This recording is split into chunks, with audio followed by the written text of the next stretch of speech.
Gaboon adder or Gaboon viper. Gaboon adder and Gaboon viper. So snakes, they have got different types of venom.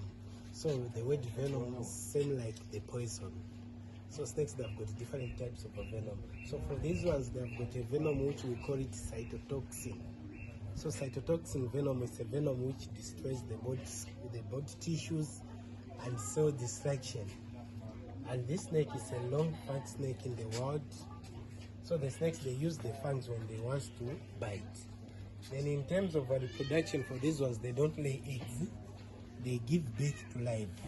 And they can give birth between 20 to 60 babies at once. And the snake can breed twice in a year.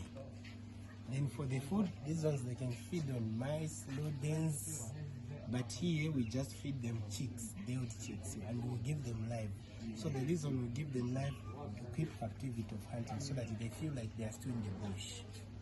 And how you can differentiate the sex of a snake, it's by the tail. The longer the tail, the male, the shorter the tail, the female. And snakes, they are also... Yeah, also wait for